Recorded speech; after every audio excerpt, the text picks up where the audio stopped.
The nurse called security before she called a doctor. All because Jamal, a 6-year-old black boy, collapsed in the waiting room, and they assumed he was faking it. By the time help arrived, his lips were blue, and his file had been marked non-urgent. But what no one knew was that he wasn't the first to die in that hospital under delay of care. And this time someone caught it on camera. Before we deep dive into this interesting story, subscribe to our channel, and tell us where are you watching from. Share in the comments below. The waiting room was silent. A few anxious aides shuffled clipboards, their footsteps muffled against the thick carpet. Beyond a glass wall, doctors in crisp scrubs and pressed white coats passed in hushed, urgent whispers. This was St. Lucia Medical Institute, one of New York's most elite private hospitals, where the names on the doors held weight and the prestige extended deeper than the marble corridors. Inside room 417, the air felt heavy. 8-year-old Alicia DeSantis lay motionless on the gurney. Her cheeks, once flush with childhood pink, now were ghostly pale. A ventilator hissed softly, and nurses hovered like ghosts, each one waiting for direction. Her father's name carried power, but in that moment, it offered no guarantee. The most brilliant minds in medicine were gathered, yet the child was slipping. Dr. Callahan, a broad-shouldered man with steely gray eyes, paced at the foot of the bed. He had trained at Harvard, published in top journals, and led numerous pediatric critical care units across the country. But tonight, his stride was uneasy. Beside him, Dr. Marisol Chen, famed for her diagnostic acumen, stood rigid, scanning lab readouts with a trembling finger.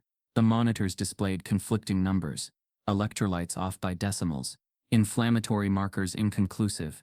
No single piece fit the picture. A hush fell when Dr. Chen cleared her throat. Her potassium levels are spiking again. I can't explain it. We've replaced it twice. She's showing signs of atypical toxicity, but no one has reported ingestion. Her voice cracked at the end. One of the junior residents, nervous and pale, stammered, "Could it be a metabolic disorder, or a rare or autoimmune reaction we've overlooked?" His words hung in the clean air. Callahan shook his head. "We've run full panels, every rare disease test available. She doesn't match anything in the literature." In the outer corridor, families of other patients roamed quietly. None dared disturb the elite gathering inside. The hospital's reputation was built on success, on privacy, on trust. A failure here could ripple into scandal. And yet here they were, 80 medical minds, scratching their heads over a child they were failing to save. A nurse whispered to another, "She's slipping again." The second nurse's face turned ashen. Inside, Alessia's chest convulsed, in minor tremors. The ventilator's rhythm skewed. Alarms beeped softly. Time slowed. Dr. Callahan jabbed a button to mute the alerts.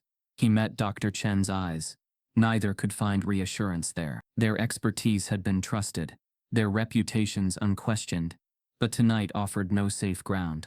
At that moment, in a hallway just one floor below, a boy pushed a mop bucket, its water sloshing quietly.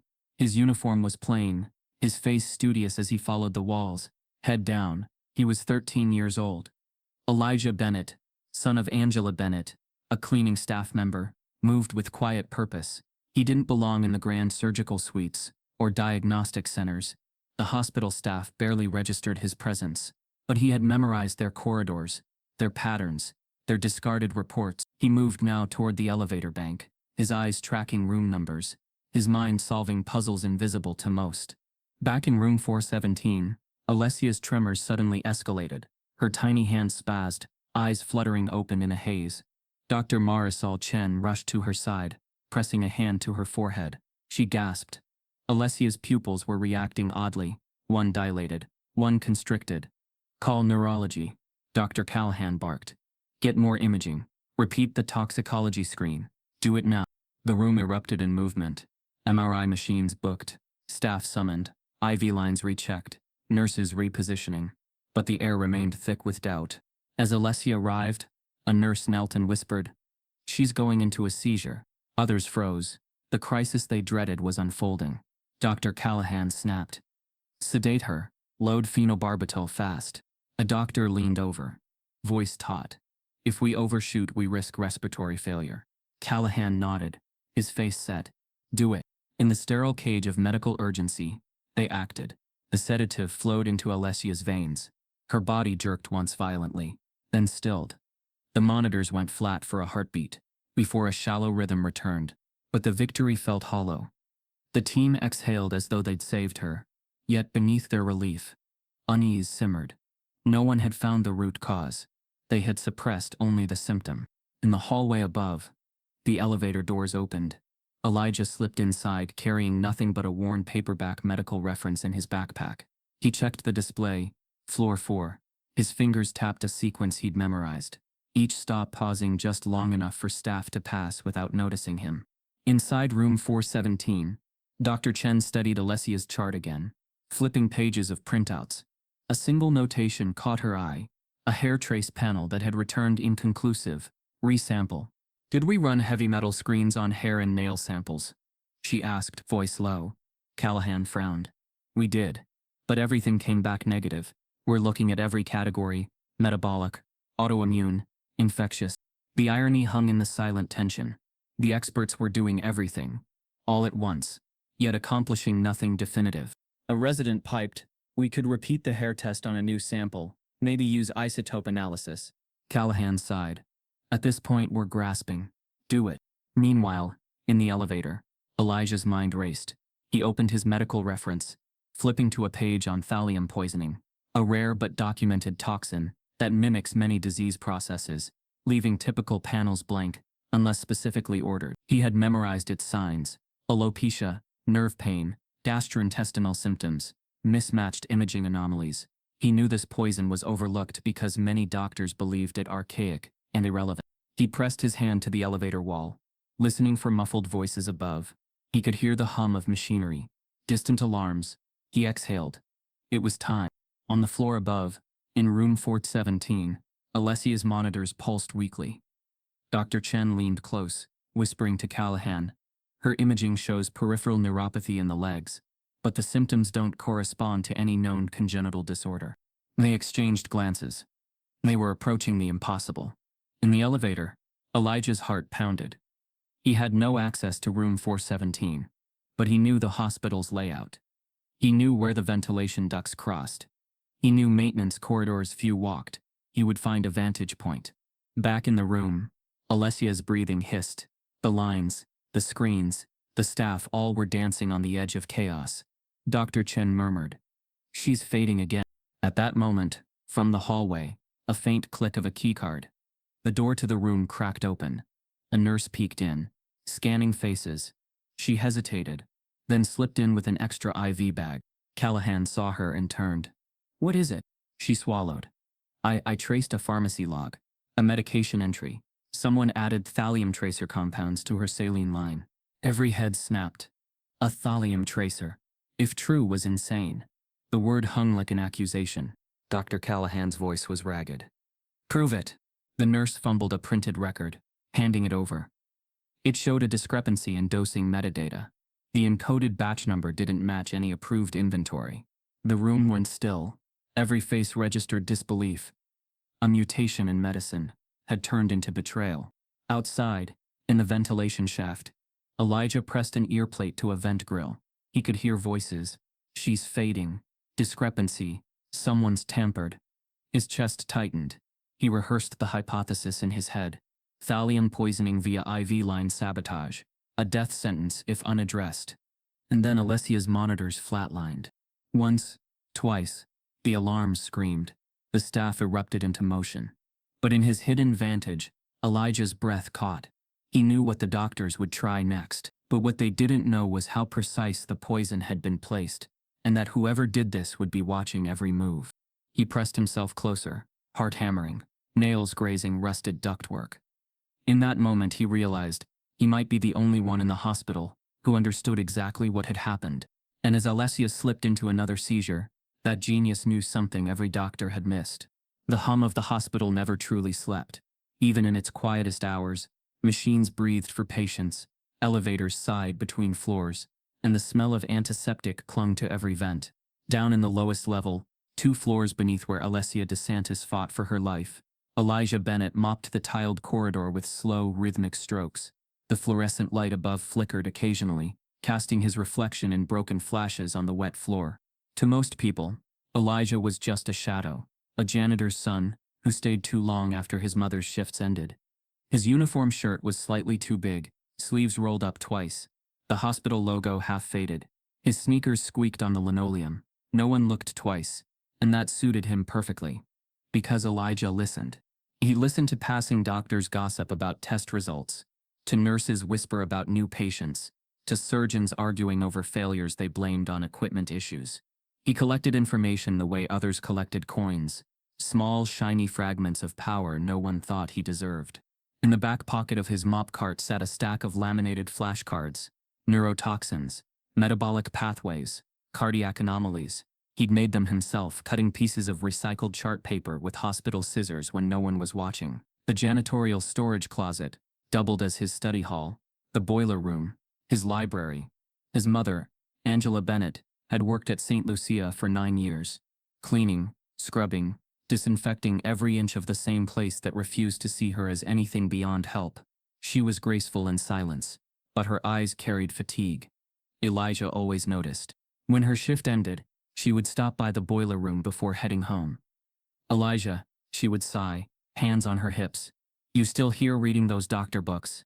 He'd grin sheepishly, his brown eyes alight with something she couldn't bring herself to extinguish. "Just one more chapter, Ma. I'm almost done with the section on neurodegenerative disorders." Angela shook her head. "You should be upstairs in a classroom, not down here with rust and pipes."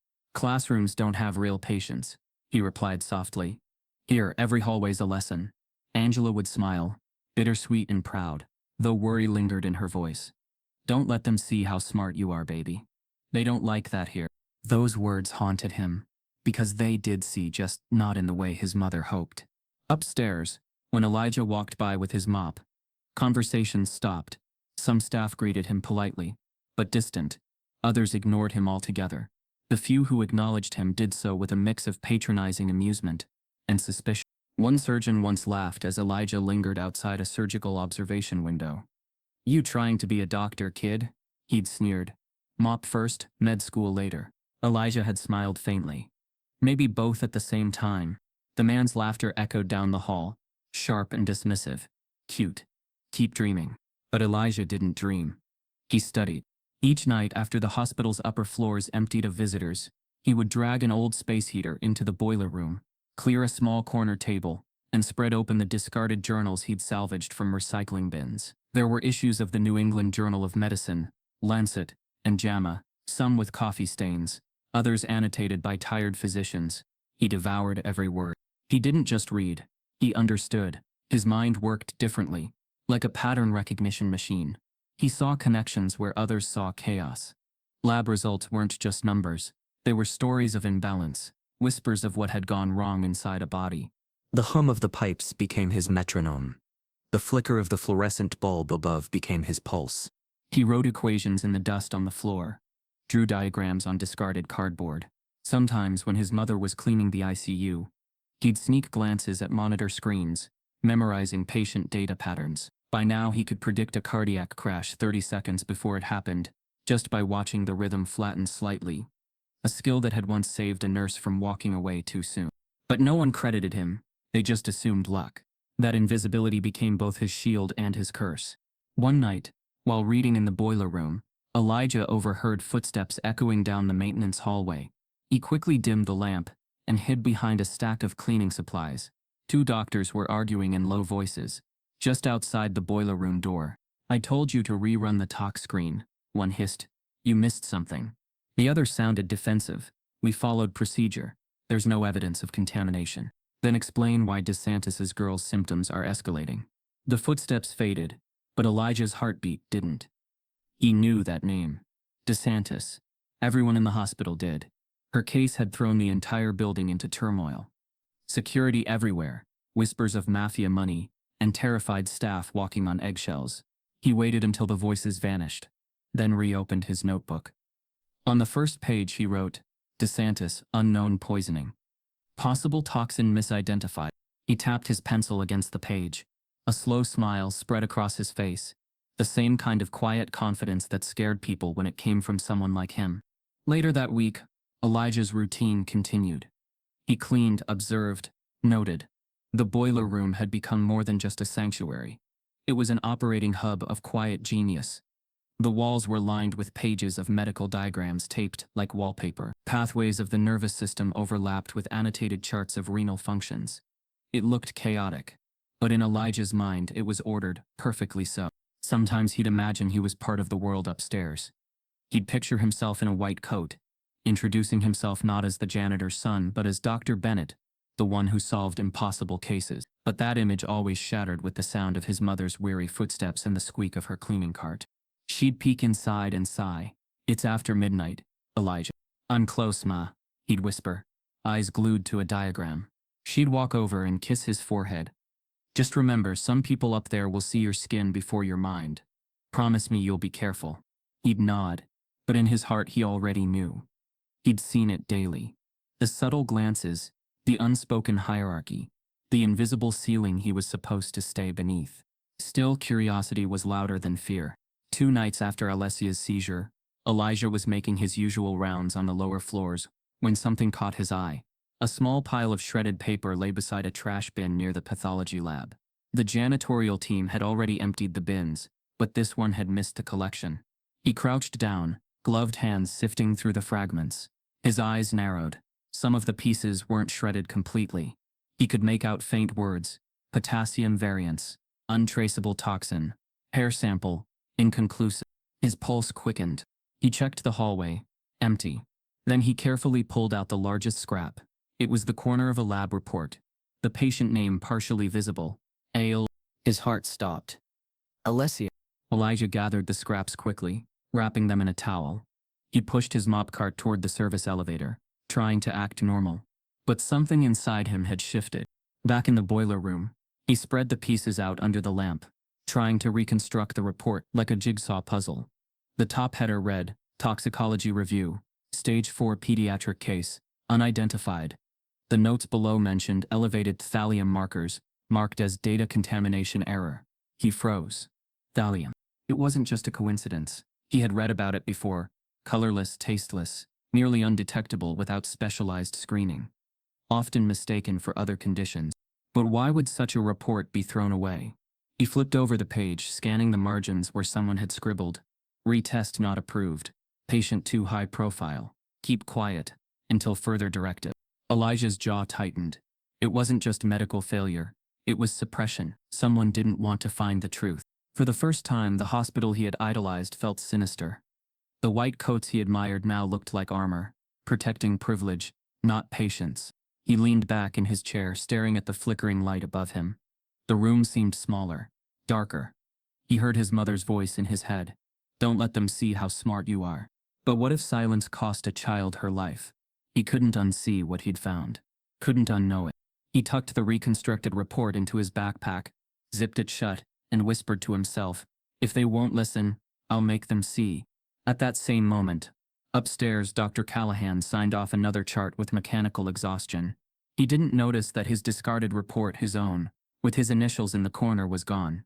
Down below in the boiler room, Elijah turned off the lamp and sat in the quiet hum of the pipes, his heart hammering. The shadows seemed to pulse with his resolve. He knew now that truth didn't live in the light. It hid in what people threw away. But when Elijah found a discarded lab report in the trash, everything changed. The next morning dawned pale and cold over St. Lucia Medical Institute. The sunlight slanted through the wide glass panes, bouncing off sterile white walls and expensive art pieces meant to make sickness look civilized. But beneath the quiet hum of machines and the faint smell of disinfectant, tension simmered, like a secret no one wanted to name. Elijah hadn't slept. He sat in the dim corner of the boiler room, the half-reconstructed lab report laid out in front of him. The name Alessia DeSantis was smudged, but the data was clear. Traces of thallium. Dismissed as an error. His pencil moved rapidly across a piece of scrap paper, connecting symptoms: hair loss, neuropathy, electrolyte irregularities. The pattern was too precise to ignore. He pressed his thumb to his temple, whispering, "You're missing it. You're all missing it." Upstairs, the hospital was buzzing. Another night. Another episode. Alessia had suffered a second seizure at dawn, leaving her weaker than before. Dr. Callahan, sharp in his white coat and darker in temper, paced the ICU corridor, barking orders to interns who trailed him like shadows.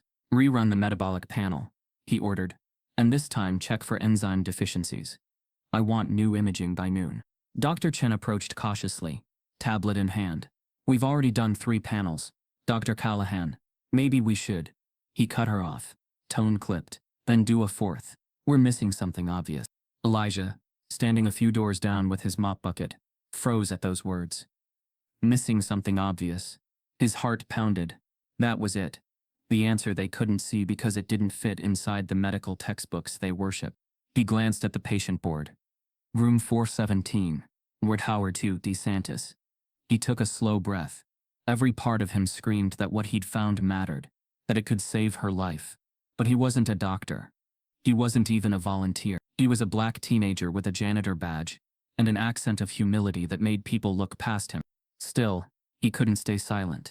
He wiped his hands on his uniform and walked toward the doctors huddled outside Alessia's room.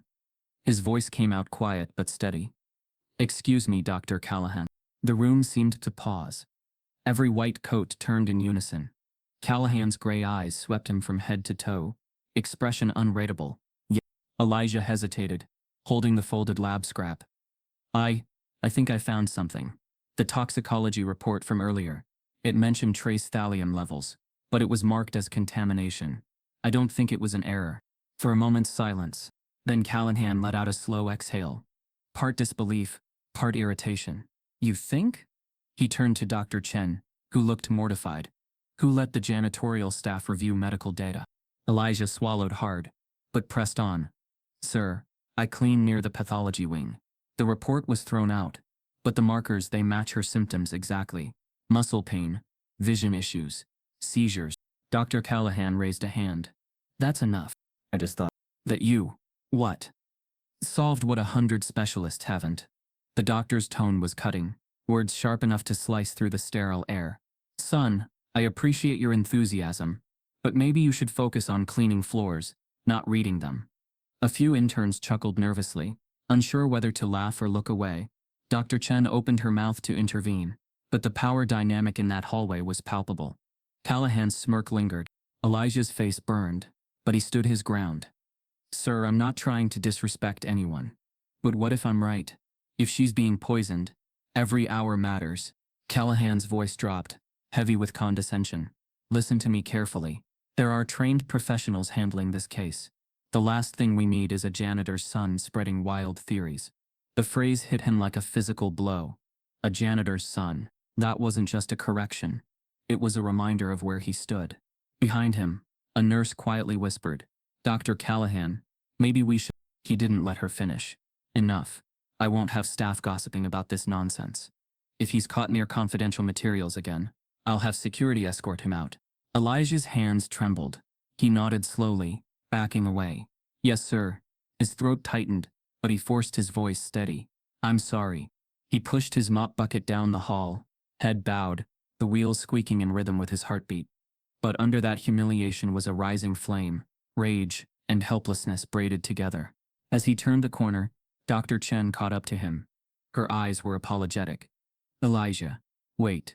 He stopped, not trusting himself to speak. She lowered her voice. You shouldn't have said that here. Callahan's under enormous pressure. He doesn't handle being challenged.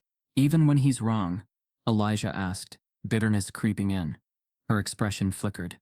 Sometimes being right doesn't matter if you're not the one they expect to be right.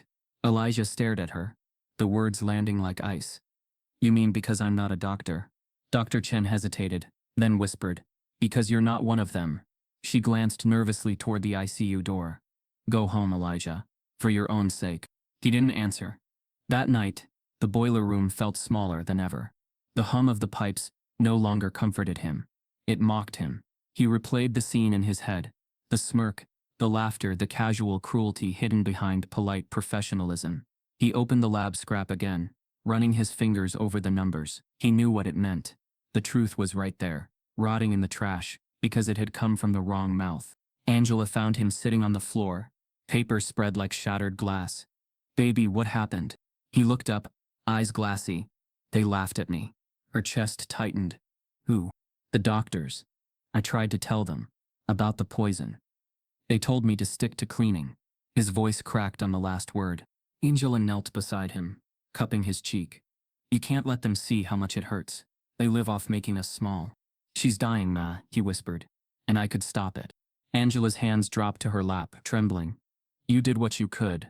But these people, they see color before truth. You walk in there with a theory. They only see a boy trying to play smart. He looked at her, jaw tight. Then I'll find someone who'll listen. Angela's eyes filled with fear. Elijah. Don't. You don't know who you're dealing with. That girl's father. He's not a man you cross. But Elijah wasn't listening anymore. Something in him had shifted. The anger that once simmered was now purpose. The next day he returned to his routine, moving through corridors like a ghost. Yet everything felt different, every sneer sharper, every conversation colder. A nurse who used to greet him warmly now avoided his eyes. News of his outburst had traveled fast. At lunch, 2 interns whispered near the vending machine. Did you hear about the janitor kid? One snickered. Tried diagnosing the DeSantis girl like he's Doogie Howser. Guess genius skips uniforms, the other replied. Their laughter followed Elijah down the hallway. He didn't turn around. But that evening, when the last shift of nurses cleared out, he snuck back into the pathology lab. His hands shook as he opened the discarded folder bin. Inside were torn papers, misprints, and a single fresh toxicology request, unlined. He recognized the handwriting. Dr. Chen's. Maybe she'd believed him after all. He leaned closer, heart pounding. The test was labeled pending confirmation, sample retest. Hair. The timestamp was from an hour earlier. Elijah's breath caught. She'd done it. Quietly, without permission. But before he could process the relief, the door opened behind him. Elijah. He froze. It was Dr. Callahan. The man's expression was unreadable. Somewhere between irritation and curiosity. Couldn't resist snooping again. Could you? Elijah turned, voice trembling. I wasn't, sir. I just... Callahan stepped closer, lowering his voice. You're young. You think ideas matter more than hierarchy. They don't. You think people like you can walk into a place like this and be taken seriously. You can't. You'll understand that one day. Elijah swallowed the humiliation, every word cutting deeper. If you don't test her for thallium, he said quietly, she'll die. Callahan stared at him, lips curling slightly. You're a bright kid, but you don't belong here. He reached past him and dropped the folder back into the bin. Now do your job. The floor's dirty. He left, the echo of his footsteps fading into sterile silence. Elijah stood there, motionless, surrounded by white walls and invisible ceilings. He looked down at his reflection in the steel counter, brown skin, janitor's badge, tired eyes. He felt small but not defeated.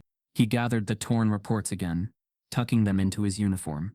If no one upstairs would listen, he would find someone who would. Someone who didn't see skin first. He turned off the lights and stepped into the dim hallway, whispering under his breath, they'll see me when it's too late. He needed someone who would listen before the next seizure killed her. The halls of St. Lucia had never felt colder. The air conditioning hummed at its usual pitch. The floors shone with their usual polish, but something in the energy of the building had shifted, palpable, like the pressure drop before a storm. The cause of that shift sat behind a closed door in room 417. Marco DeSantis, the man whose name could silence entire rooms. He wasn't just a father. He was the father. A ghost in courtrooms. A name whispered in financial circles. A threat lurking beneath boardroom suits. His empire, built on blood, loyalty, and unspoken deals, stretched from the docks of Jersey to the casinos of Vegas. But at this moment, Marco DeSantis wasn't a legend. He was a man watching his daughter slip away. Alessia lay motionless, her frame looking impossibly small beneath the sterile hospital sheets. Her tiny wrist bore the weight of too many IV lines, and her lips trembled with shallow, sedated breath. Beside her, a nurse adjusted the monitor quietly, glancing at Marco before exiting. In the hallway outside, Elijah moved silently, clutching a stack of notes in one hand, the other tightening on his mop handle. His body was tense. He hadn't spoken a word to anyone since Dr. Callahan's verbal lashing. But when he passed room 417 and saw the door slightly ajar, he heard something that stopped him in his tracks. A nurse whispered, "Still no improvement. If this continues another night, she might not make it." Another voice responded, "Weary, and we still don't know what we're treating." Elijah couldn't help himself. He leaned closer, heart hammering. It's thallium poisoning, he whispered. They're treating symptoms, not the cause. He didn't see the shadow step into the doorway. Say that again. Elijah froze. The voice was rough, like gravel over glass. When he turned, Marco DeSantis stood less than 3 feet away. Dark eyes narrowed, every inch of him radiating control and danger. I just overheard the nurse. I've been reading about the symptoms. Thallium poisoning. It fits. Elijah stammered. Marco stared. You a doctor? Elijah shook his head. No, sir. My mom works here. I clean, but I study. A lot. Marco stepped forward, his gaze sharp enough to cut. You got a death wish, kid. Throwing around words like poison in a place like this. I'm not trying to cause trouble, Elijah said quickly. But no one's listening, and if they don't run the right test soon, your daughter could die. There was a beat of silence. Then Marco did something Elijah didn't expect. He didn't yell. He didn't laugh. He tilted his head and asked, You got proof? Elijah blinked. Why? You said thallium like you've solved it. So prove it. Right here. You've got 30 minutes. Elijah's throat tightened. Sir, I'm not. Marco held up one finger. Tick-tock. A nurse nearby stammered. Sir, we're not supposed to. Marco cut her off with a glance. You'll stay. You're gonna listen to him too. The nurse hesitated, then nodded. They moved into an empty consult room. Marco sat down, arms crossed, his menacing presence filling the space. Elijah stood across from him, notebook trembling in his hand. He took a breath, then began. I've been tracking the patient's symptoms. Alessia. Her early signs matched viral encephalitis, but no fever, no white cell spike. Then came neurological symptoms, vision irregularities, imbalance, tremors, but she didn't respond to antivirals or steroids. Her potassium levels dropped drastically, which made the doctors think it was renal failure, but her creatinine stable. Marco blinked once. Keep going. She's also showing signs of alopecia, not stress-related, and skin tenderness near her joints. That's not a disease, it's a chemical.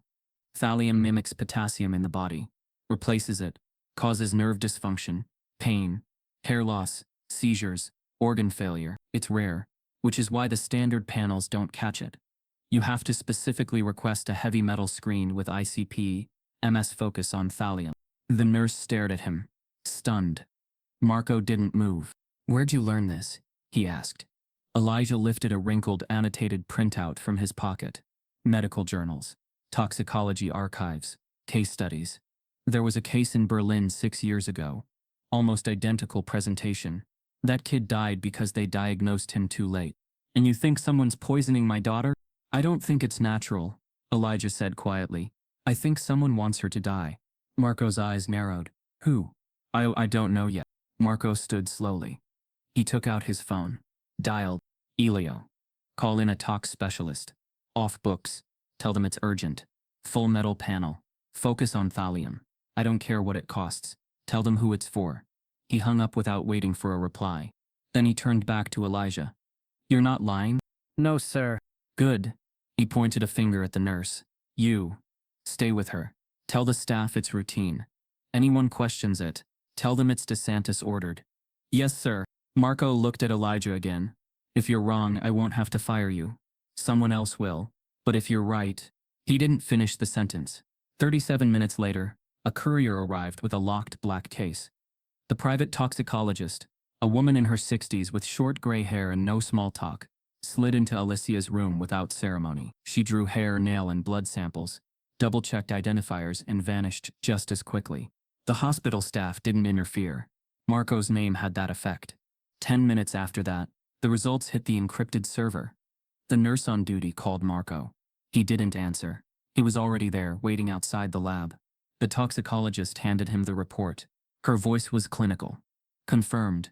Acute thallium poisoning. 3 samples. Concentrations above lethal baseline. Marco's grip on the paper tightened. His jaw flexed, then relaxed. Can she be saved? Now that we know. Yes. But it's urgent.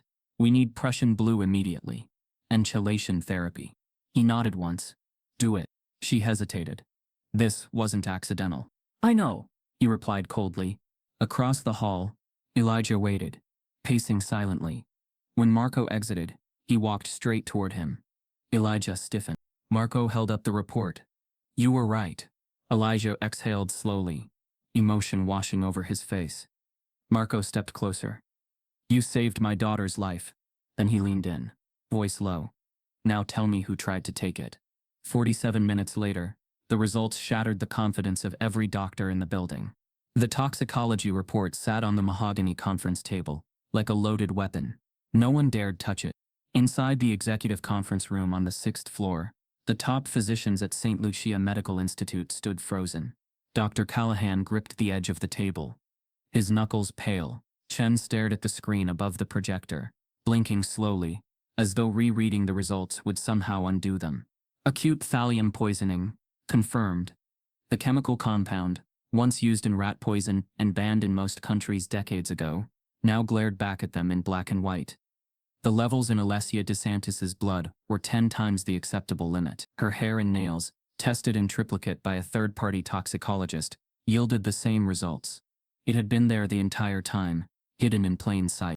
Callahan's voice was hoarse. There's no way this got missed. Dr. Chen's lips trembled, but she didn't speak. A younger doctor, one of the residents who had mocked Elijah just days before, muttered under his breath. We ran over 60 panels. She was in metabolic distress. You ran the wrong panels. Marco DeSantis interrupted coldly. The room fell silent. Marco stood near the windows, arms crossed, eyes shadowed beneath thick brows. His voice was calm, but every syllable carried threat. You tested everything but the thing that mattered. You were too busy looking down your noses to look around the room.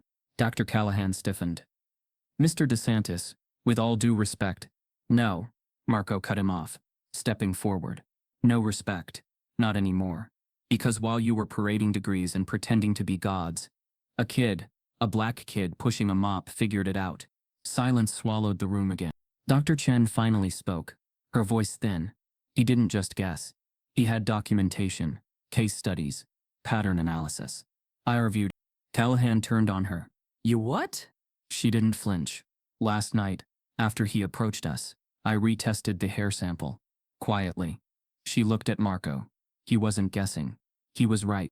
Marco gave her a short nod. Only one of you was smart enough to listen. Outside the conference room, Elijah sat in the hallway, knees tucked to his chest, backpack clutched like a life vest. A nurse walked by and offered a kind smile, but he didn't notice. His thoughts were spinning, heart still thumping from the chaos of the morning. He had proven it. He had saved her. But it didn't feel like victory. Inside the room, the doctors tried to recover. Callahan turned to his colleagues. We need to treat her with Prussian blue, immediately, and set up chelation. She's already on it, Marco said. We didn't wait for your permission. Callahan's eyes narrowed. You went outside hospital protocol. I went outside your incompetence. Dr. Chen turned to Marco, gently. Her vitals are stabilizing. The treatment is working. For a moment, a wave of quiet relief swept the room, until Marco spoke again. This wasn't just a misdiagnosis, he said slowly. This was intentional. Heads turned. Marco didn't blink. Someone wanted her dead. Someone who had access, knowledge, opportunity. A whisper of unease crept through the room. Dr. Callahan frowned. You're suggesting someone poisoned her? Here? At St. Lucia? Marco held up the report, tapping the top line. Thallium doesn't show up in a child's system by accident. You said it yourself, this isn't used anymore. And yet it was in her IV, her blood, her skin. But that would mean... Dr. Chen didn't finish. Marco looked around. Your hospital's clean floors and diplomas can't hide this. My daughter was targeted, and none of you saw it, because the boy who didn't have a white coat. In the hallway, Elijah could hear muffled voices through the thick doors. He wasn't sure what they were saying, but he felt it, the weight of a room turning on itself. He pulled out the lab report again from his backpack, tracing the margins where he'd scribbled questions. Who has access to thallium? Who signed off on the discarded panels? Why suppress a retest? One line jumped out at him. Resample not approved. Patient too high profile. He stared at it for a long moment. That wasn't just an oversight. It was a decision. Down the hallway, a nurse tapped him gently. Elijah? You okay? He looked up, startled. You should come inside, she said softly. They're talking about you. He followed her in slowly. As the door opened, all eyes turned. some filled with disbelief, others guilt. Dr. Callahan's face hardened. Why is he here? Marco didn't move. Because this hospital owes him an apology. No one spoke. Elijah stepped inside, backpack in hand, and walked toward the head of the table. He didn't flinch under their gaze. I didn't want to be right, he said quietly. But I was. Callahan clenched his jaw. You have no formal training. You had no business. But I had information. Elijah interrupted. I didn't need a title to see what you couldn't. You missed it because you weren't looking for it. Dr. Chen gave him a soft nod. He's right. Elijah turned to her. The report I found, someone wrote a note saying not to retest because the patient was too high profile. Who decides that? The question hung in the air. Callahan shifted. That's not an official note. But someone made that call. Elijah's voice grew firmer. Someone didn't want the truth found. Marco folded his arms. So who do I start with? No one answered. But Elijah already had an idea. He pulled a second paper from his backpack. Handwritten staff schedules. There's one nurse who handled Alessia's IV the night before her symptoms worsened. The same nurse was also on call when a similar pediatric death happened 6 months ago. Same wing. Same symptoms. Dr. Chen's eyes widened. You're saying this happened before? Elijah nodded. It was ruled as failure to thrive. But the symptoms match. They just didn't test for thallium. Callahan reached for the paper, but Marco got to it first. He scanned the name written at the top. His expression darkened. Find her, he said coldly to the nearest nurse. Now. The nurse ran. Dr. Callahan rubbed his temples. We need to be careful. This could trigger a legal disaster. This is a disaster, Dr. Chen said. And we're already in it. Outside the conference room, chaos began to ripple quietly. Security moved toward the pediatric ward. A few doctors excused themselves, faces pale. The hospital was beginning to bend under the weight of a truth it never prepared for. Back inside, Elijah stood still. His hands trembled slightly, but his voice didn't. This wasn't just a poisoning. It was a system that let it happen. Marco stared at him for a long moment. Then slowly, he extended a hand. You got a name, kid. Elijah. Marco shook it. You're smarter than every doctor in this room. Elijah didn't smile. He didn't have time to. Because in the hallway, a nurse came running back, breathless. She's gone. Everyone turned. Who? Callahan asked. The nurse panted. The nurse on Elijah's list. Her locker's empty. She's not answering calls. She left 20 minutes ago. Disappeared. Elijah's heart dropped. Marco's face turned to stone.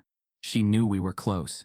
Because Elijah didn't believe this was an accident. The halls of St. Lucia looked unchanged, sterile, shining, and humming with the same mechanical rhythm as always.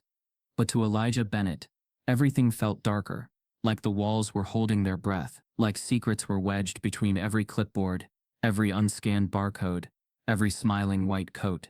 The moment that nurse disappeared, Elijah knew. It wasn't over.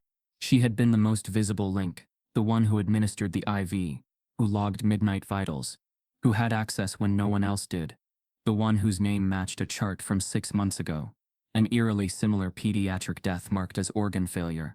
After weeks of unexplained deterioration, a case that hadn't drawn headlines, because the child wasn't Alessia DeSantis. He wasn't rich. He didn't have a mafia father. He was just a little black boy with sickle cell and a single mother buried and forgotten. But Elijah hadn't forgotten, and now that the nurse was gone, that meant whoever was behind this knew they were close. So Elijah stopped waiting to be asked. He started digging. He began with what he knew best, the spaces no one else noticed. The narrow janitor hallways that cut between departments, the old electrical closets that hadn't been opened in years, the forgotten pharmacy dumbwaiters that led to the sub-basement. While other kids played games after school, Elijah had explored every floor of the hospital, memorized its veins like a second body. Now he used that map. Each night, after the last of the visitors left, he retraced the route, from Alessia's room to the medication prep station. He noted which nurses worked overlapping shifts, which doctors signed off on her chart, and which surveillance cameras were always under maintenance. He started building a timeline, cross-referencing staff logs with room access cards. At first it seemed random, rotations, sick calls, substitutions. But then something emerged. One name kept resurfacing. Dr. Valerie Rhodes. The name wasn't suspicious on its own. She was the head pediatric attending, respected, beloved even. She'd been on a TED Talk panel about childhood trauma. Her white coat bore an embroidered signature. Parents adored her calm tone and polished words. She smiled easily, hugged frequently, and posed for donor photos. But Elijah saw the patterns.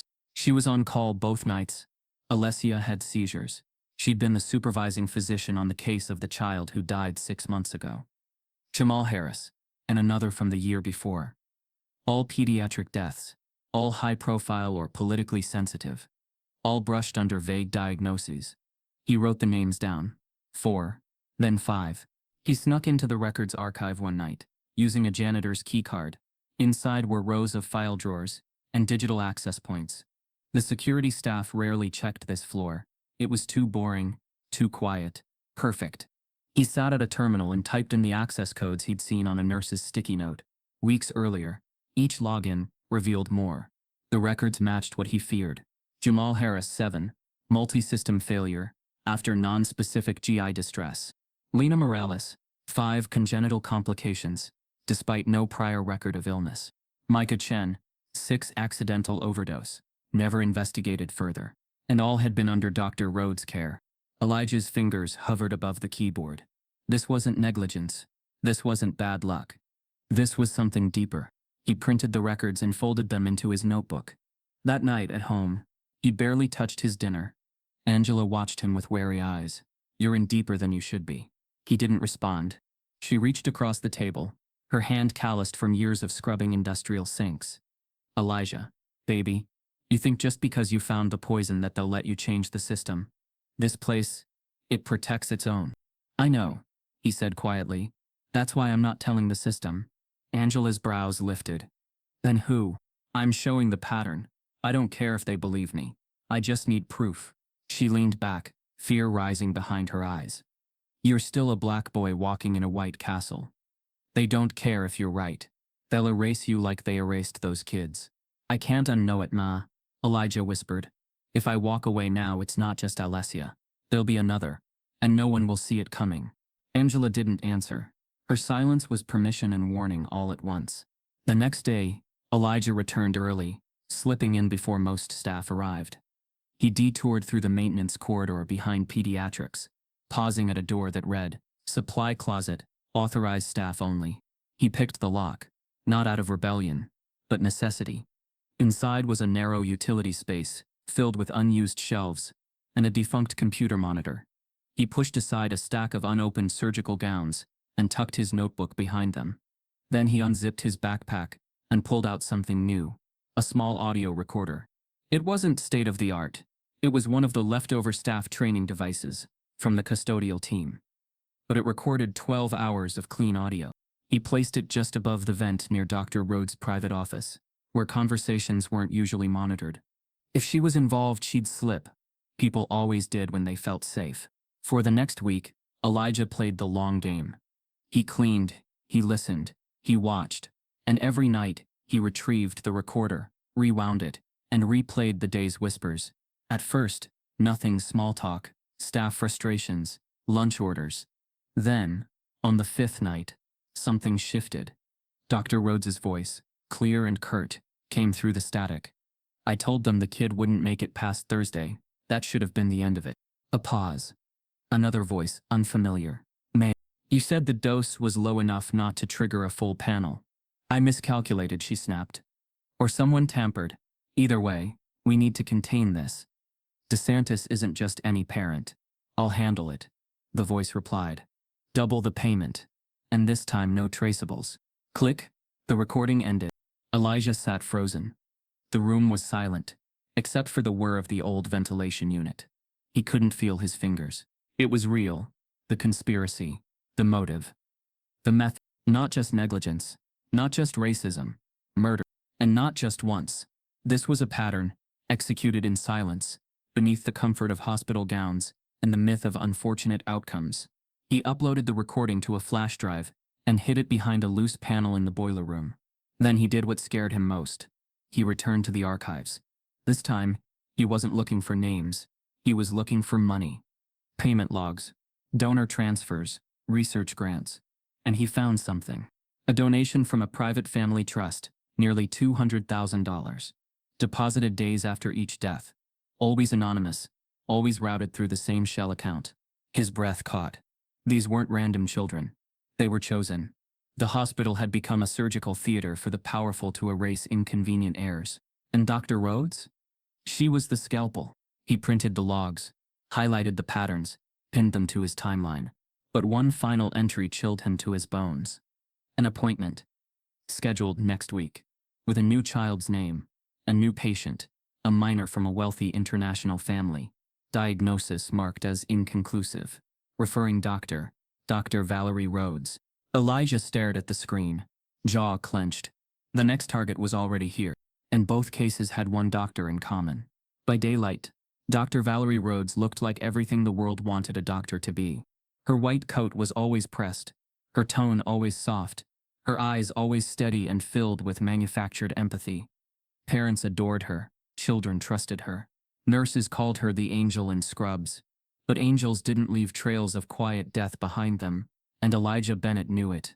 After a week of sleepless nights buried in archives, digital records, and whispers from vents, Elijah had the full picture. His notes sprawled across the boiler room table, like a detective's crime wall. Patient names, dates, conditions, staff schedules, and one name that never failed to appear, Dr. Valerie Rhodes. 5 children. 5 high-profile families.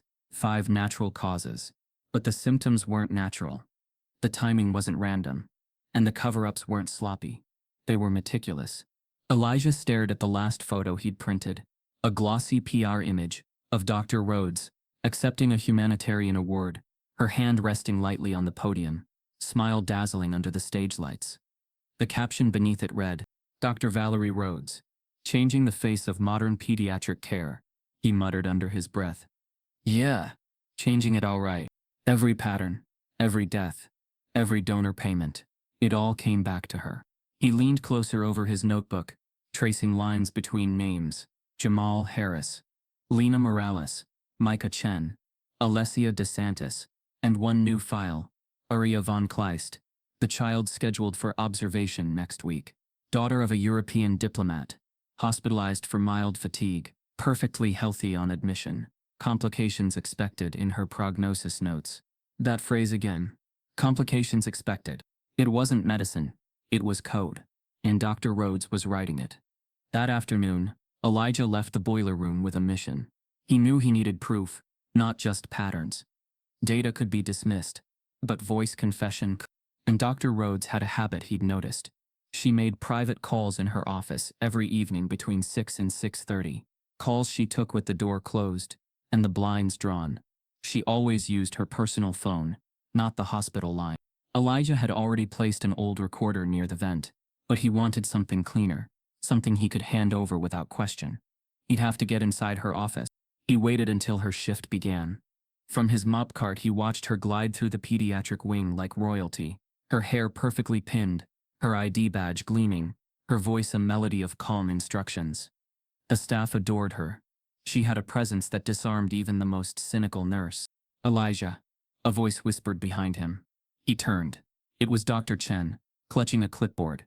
I shouldn't be talking to you, she said quickly, glancing down the hall. Callahan still furious, he went to DeSantis directly. Elijah's jaw tightened. Let him be furious. I'm not done yet. Her tone softened. You should be. What you're doing, it's dangerous. People like Rhodes don't fall easily. They land on other people first. He met her gaze. How long have you worked here, Dr. Chen? 6 years. And you never wondered why those kids died? She hesitated. Her silence was answer enough. Elijah leaned in. I'm not doing this to be right. I'm doing it because if I don't, someone else's kid won't go home. Dr. Chen looked at him like she was seeing him for the first time. Not a janitor's son, but something more dangerous. A truth teller in a place that thrived on silence. She whispered, if you're really going after her, there's a side door to her office.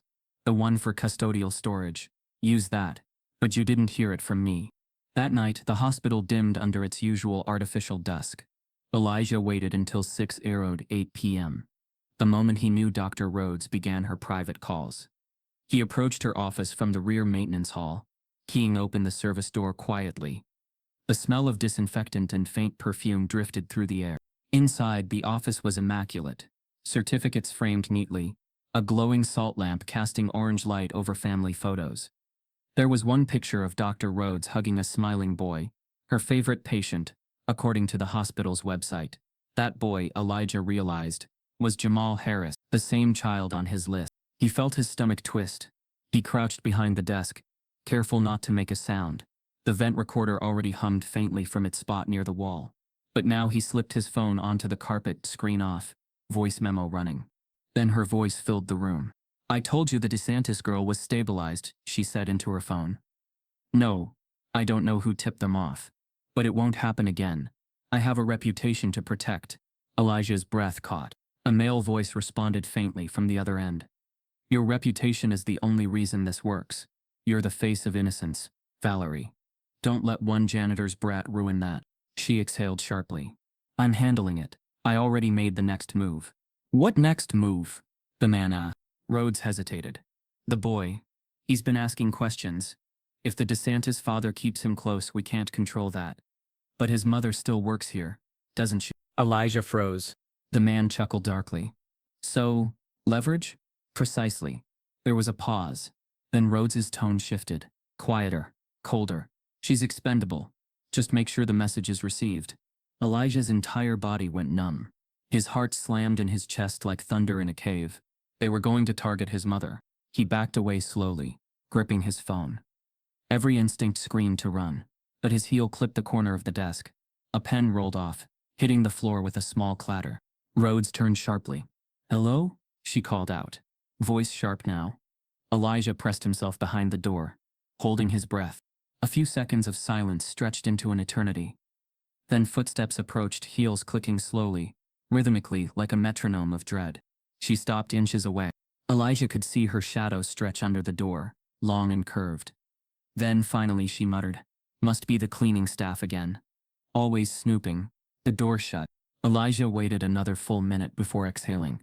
He grabbed his phone, slipped out the service door, and sprinted down the maintenance hallway, every nerve in his body on fire.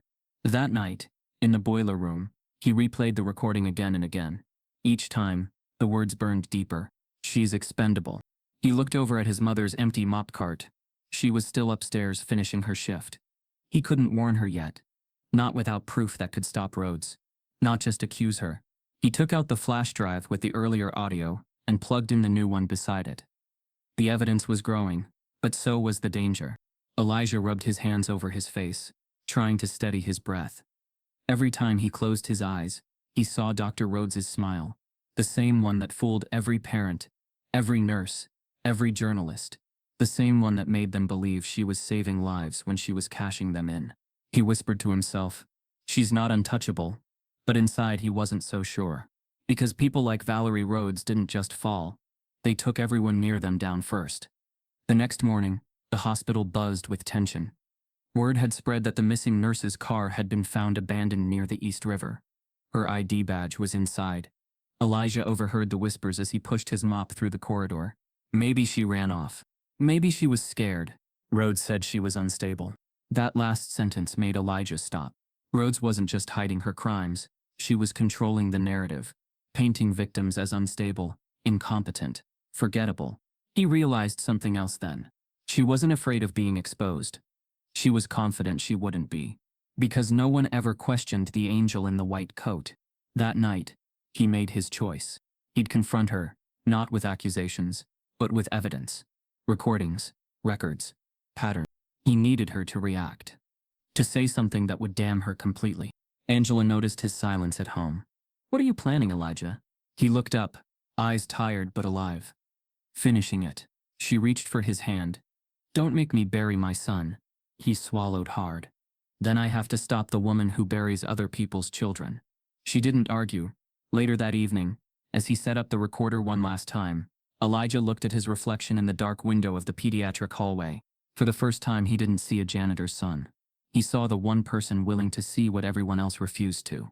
The hospital lights flickered above him, as if reacting to his resolve. He whispered, "Tonight you fall, Dr. Rhodes." He needed proof, and he only had one chance to get it. The hospital slept in flashes.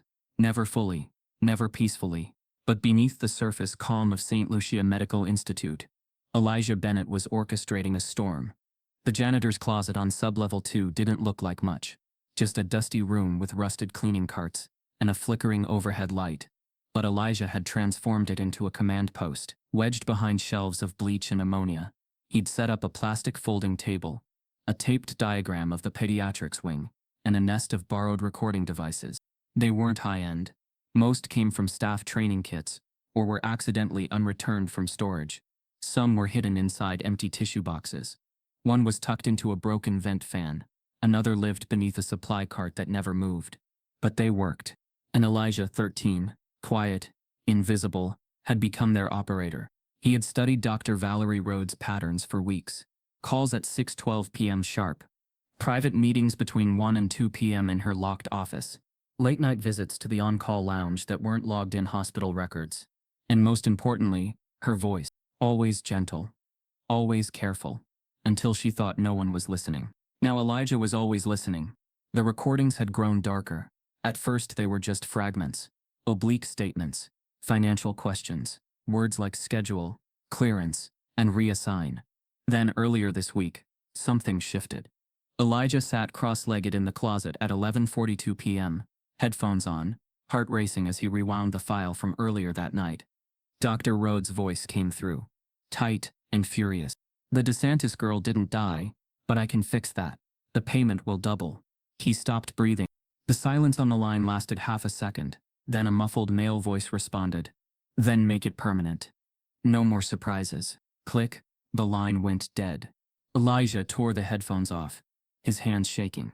That was it. Proof. It wasn't just malpractice. It wasn't just systemic racism or arrogant negligence. It was murder for hire. And now that the first attempt had failed, they were planning a second. He backed up the audio file twice.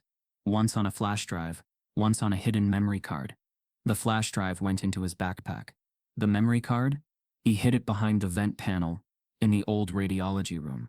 He knew the hospital well enough to understand this. The board wouldn't believe him. The police might stall.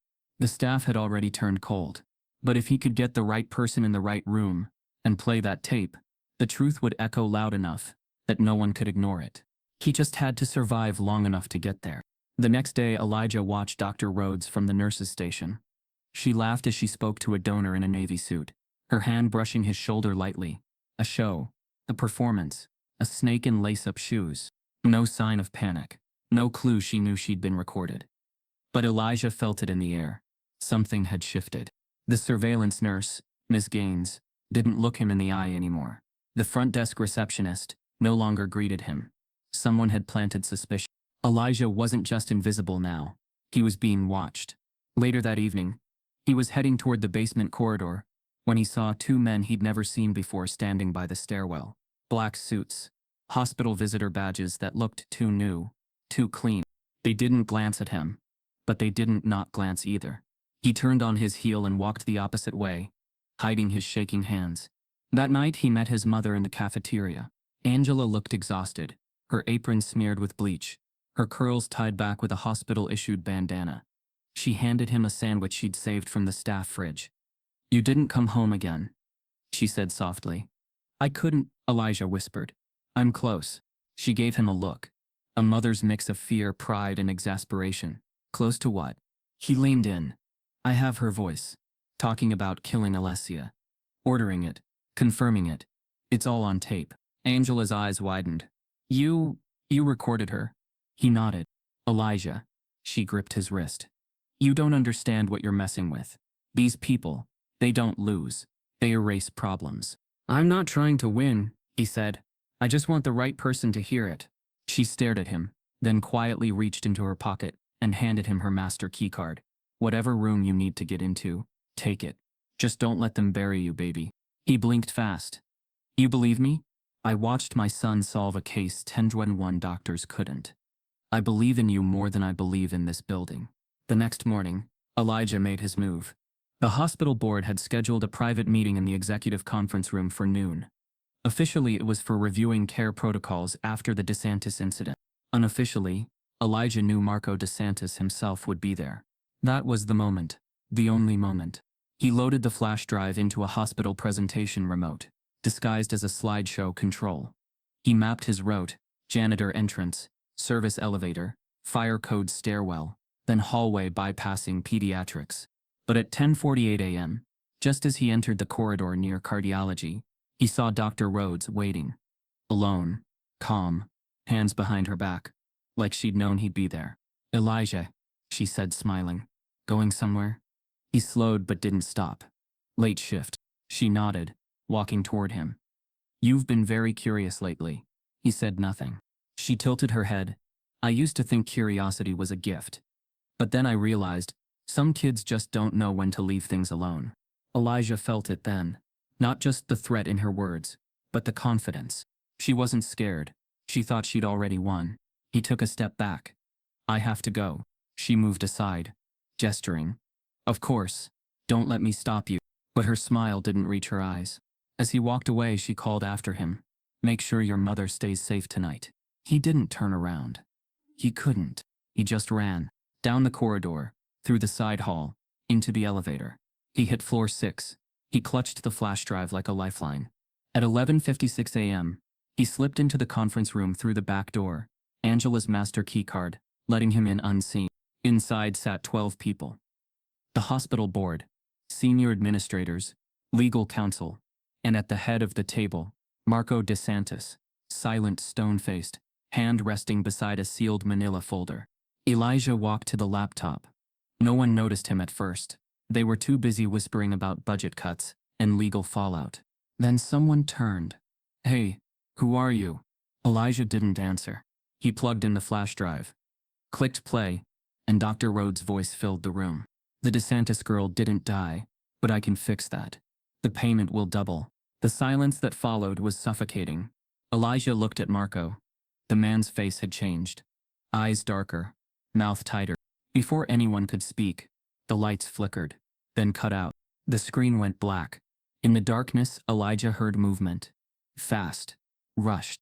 Someone shouted, "Lock the doors." But it was too late. In the chaos, Elijah felt someone grab his shoulder. He spun.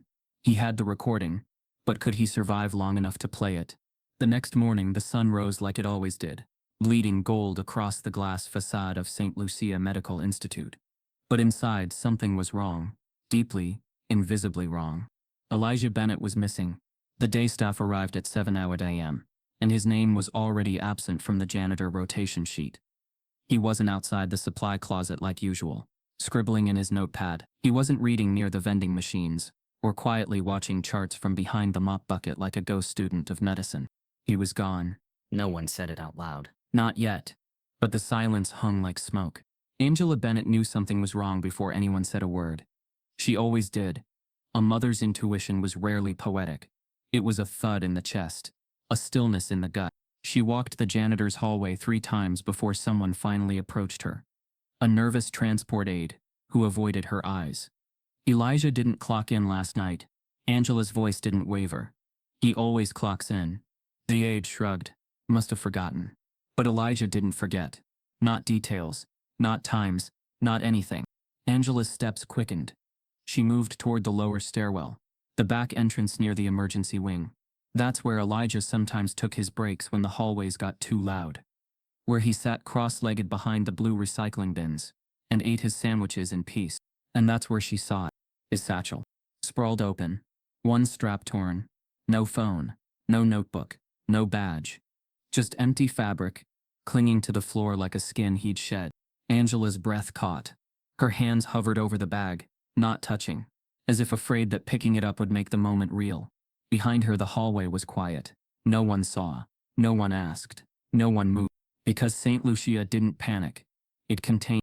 By noon, the pediatric wing whispered. "Elijah didn't show up. I thought he got fired." "No. They said he just walked off." "He was just a janitor, right?" But Angela didn't whisper. She walked quickly, with purpose through corridors most staff ignored. She checked the boiler room. Empty. The maintenance hatch behind ICU. Dusty and untouched. The corner behind radiology, where Elijah once carved logic luck into the drywall, with a broken pen cap. Still there, still undisturbed. And then she remembered something else. The vent. 2 weeks ago, She caught him unscrewing a wall panel. She scolded him, said he'd get caught. He only smiled and said, "Hiding places matter." Angela rushed back to the abandoned radiology lab, heart pounding, eyes scanning every surface. She dropped to her knees, found the panel, and pulled. Inside, tucked behind old insulation and dust, was a plastic folder wrapped in duct tape. She slid it out, trembling fingers, breaking the seal. Inside were printed transcripts, screenshots of financial logs, hand-drawn diagrams of staff movement, and on top of it all, a flash drive, labeled in Elijah's handwriting. "If I disappear, start here." Angela's throat tightened. She sat on the cold tile floor, shaking, cradling the drive like it was part of her son. Then she saw the sticky note. "Only trust Nurse Camille, Dr. Chen, and Marco DeSantis. Everyone else wait, watch, record." Angela didn't waste time. She marched straight to the nurse's station and locked eyes with Nurse Camille, a sharp-featured black woman in her late 40s, who'd once shared her lunch with Elijah during a quiet overnight shift. Camille stood up. "Angela, I need you," Angela whispered. "Now." They ducked into the nearest supply closet, and Angela handed her the folder. Camille flipped through the pages, her expression shifting from confusion to horror. Jesus Christ. He had recordings, files, names, timelines. Camille pointed to the drive. "Do you know what's on this?" Angela nodded. "Enough to get him hurt. Or worse." Camille's jaw set. "I'll get it to Dr. Chen." Angela grabbed her wrist. "Careful," he said, not to trust anyone else. "He named you, her, and DeSantis." Camille exhaled. "Then we go quiet." Meanwhile, across the hospital, Marco DeSantis was already moving. He'd arrived earlier that morning without an entourage. No sunglasses, no dramatic entrance. Just him. Silent, controlled, dangerous. He walked to room 417, where Alessia now sat up, pale but awake, quietly coloring. She didn't ask about Elijah. She didn't know. Marco kissed her forehead, then turned to the hallway where two of his men waited. Quiet, lean, and observant. "Start below," he said. "Basement first, then every unused wing." He wouldn't leave the building. Not if he was this close. They nodded and split without a word. Marco's eyes didn't blink. He was a man who'd buried enemies for less than this. But Elijah wasn't an enemy. He was a gift. And now he was missing. By sundown, Angela sat in the employee break room with Camille and Dr. Chen. The folder now had post-it notes, highlighted sections, red-circled names. "He had it all," Dr. Chen whispered. "Every patient, every payment. Rhodes was behind it, but someone higher was funding it. The money trails. These are private equity groups." Angela stared. "Like Wall Street?" "Yes. Hidden in shell companies. But the patterns match. High-risk children. Problem heirs. And Rhodes signs their DNR orders." Camille leaned forward. "We don't just have to share this. We have to protect it. Because whoever took him, if they think he backed it up." Angela's voice cracked. "He did. He's my son. He thinks 10 steps ahead." Dr. Chen looked at her. "Then what would he do next?" Angela answered without hesitation. "He'd leave a final breadcrumb. Somewhere only a mother would find." Back in the janitor's closet, Angela opened Elijah's locker. It looked normal at first. Old gloves, a rolled-up hoodie, a crushed juice box. But at the bottom, taped to the inner lining, was a folded napkin from the cafeteria. Angela unfolded it slowly. Inside, in small, careful writing, "If they catch me, don't stop. I didn't do this for me. I did it for the ones who don't get second chances." Below it, a code. Camille stared. "What is that?" Dr. Chen's eyes widened. "It's a hospital room number. But it doesn't exist anymore. That wing was closed last year for asbestos removal." Angela's breath hitched. "Then he's in there." The three women moved in silence. Camille swiping her badge for access. Chen disabling hallway alerts. Angela clutching the folder like a shield. The abandoned East Wing was colder, darker, its windows dust-streaked and its walls yellowing. They walked past empty exam tables, silent medical equipment, and untouched file cabinets. Then, at the far end of the hall, they saw it. A cracked supply closet door. Inside, a nest of blankets. A space heater. A recorder still blinking red. But no Elijah. Angela knelt and found a small envelope beneath the pillow. She opened it with trembling hands. Inside was a photo of her and Elijah from his 10th birthday. And one final note. If I'm gone, find the others. The ones no one saved. Tell their stories, and make them listen this time. Angela clutched the photo to her chest, sobbing silently. He was gone. But he wasn't finished, and it had instructions for who to trust if he vanished. The hallway outside the hospital boardroom was unusually quiet. The kind of quiet that didn't come from rest, but from anticipation, from held breath, from fear. Angela Bennett stood holding her son's flash drive like it was a living thing. Like it had weight, warmth, consequence. Inside that drive was a voice, a recording so sharp, so undeniable, it could pierce through the veil. St. Lucia had pulled over itself for years. She had played it again at 3:14 a.m., just to make sure she wasn't imagining it. The DeSantis girl didn't die, but I can fix that. The payment will double. Dr. Valerie Rhodes, the angel of pediatrics, the darling of medical conferences, the face on every fundraising brochure, and beneath the mask, a monster. Angela stared at the boardroom door, her knuckles whitening around the flash drive. Then it opened.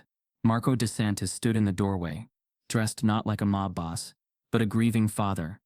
Black sweater, no jacket, no watch, but his eyes were colder than marble. You have it? He asked. Angela nodded. Elijah recorded everything. He knew the hospital wouldn't believe him, so he made sure it could never be denied. Marco stepped aside. Come in. The room was large, sterile, the kind meant for policy and power. A long glass table ran through its center. A projector screen glowed faintly at the far wall. Half the chairs were empty. The other half were filled with people who thought they ran the hospital. But tonight they didn't. Marco didn't introduce Angela. He didn't need to.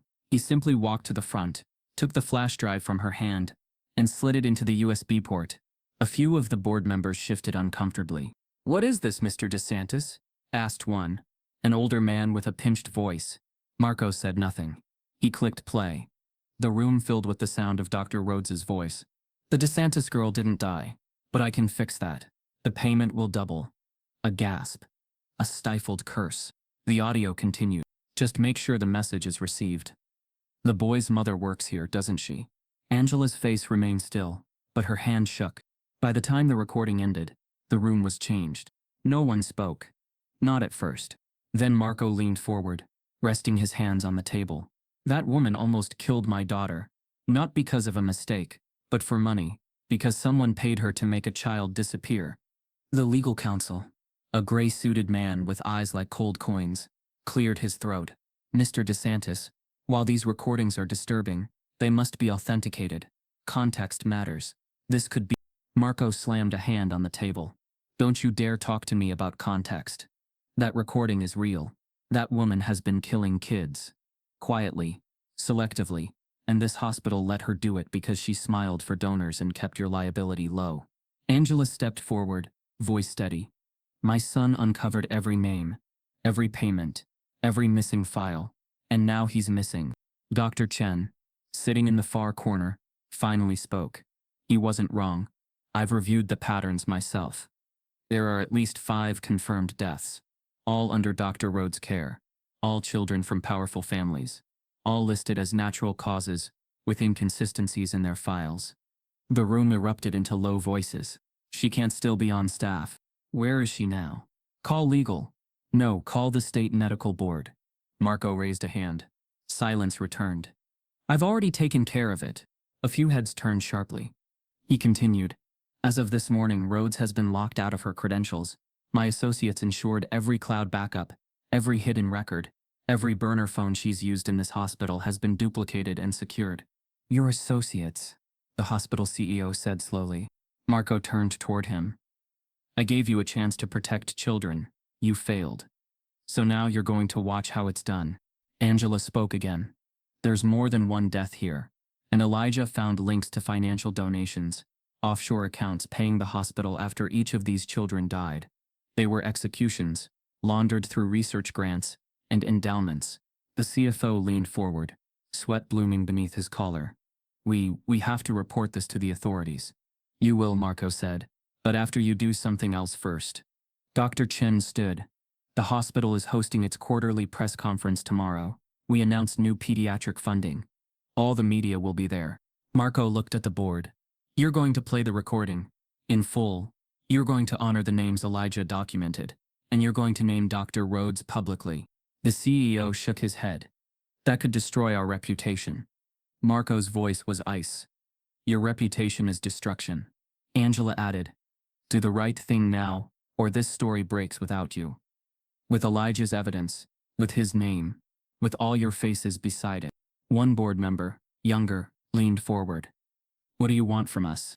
Marco turned to Angela. We want them to tell the truth. A long pause. Then slowly, reluctantly, heads began to nod. That night, the hospital's pulse shifted again. Security increased at every exit. Dr. Rhodes' office was sealed. An emergency ethics committee was convened after midnight. And in the shadows, nurses whispered Elijah's name with reverence. The boy who had seen what no one else dared to. In the pediatric unit, Alessia DeSantis asked her nurse, "Where's the boy who saved me?"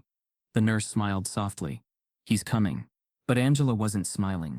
Because while the board had agreed, the building still hadn't given Elijah back. She walked the dark halls alone, hoping for a sound, a clue, a trace. Instead, she found something else. Taped to the inside of the janitor supply closet, behind a loose panel, a final note. Mom, if you're reading this, I knew they'd try to stop me. But that means it's working. The truth's too loud to bury now. I love you, and I'm not done yet. Angela clutched it to her chest. Her son had vanished, but his voice echoed now through boardrooms, wires and memory cards. He was everywhere, and he had planned it perfectly. And at 9 a.m. sharp, the hospital's greatest reckoning began. The pediatric conference room on the 5th floor had never felt so claustrophobic. 12 chairs were arranged in a crooked circle, occupied by St. Lucia's top pediatricians, each dressed in white coats, but none radiating their usual calm authority. Their eyes darted toward the walls, the ceiling vents, the floor tiles, anywhere but each other. On the table, resting like a live grenade, was a black tape recorder. And standing beside it, spine straight, eyes full of restrained fire, was Angela Bennett. She wore her hospital uniform, plain navy scrubs and faded sneakers, but today she didn't look like a janitor. She looked like a reckoning. No introductions, no pleasantries, just silence, until Angela leaned forward and, with one trembling finger, pressed play. A crackle of static. Then, the DeSantis girl didn't die, but I can fix that. The payment will double. The air vanished from the room. Several doctors visibly flinched. One knocked over a half-empty cup of coffee. Another let out an audible gasp. Dr. Valerie Rhodes' voice continued. Icy and calculated. Just make sure the message is received. The boy's mother works here, doesn't she? The recording ended. Dead silent. Dr. Omar Hassan, a pediatric neurologist known for his gentle bedside manner, covered his face with both hands. Oh my God. Dr. Patel leaned back in her chair, stunned. That can't be real. Angela stared them down. It's real. My son recorded it. My son, Elijah, 13, a janitor's kid. He saw what all of you didn't. Or wouldn't. Dr. Suresh, an older attending, turned pale. This means Rhodes. She, a murderer, Angela said flatly. And you all let her keep killing because she wore the right coat and smiled the right way.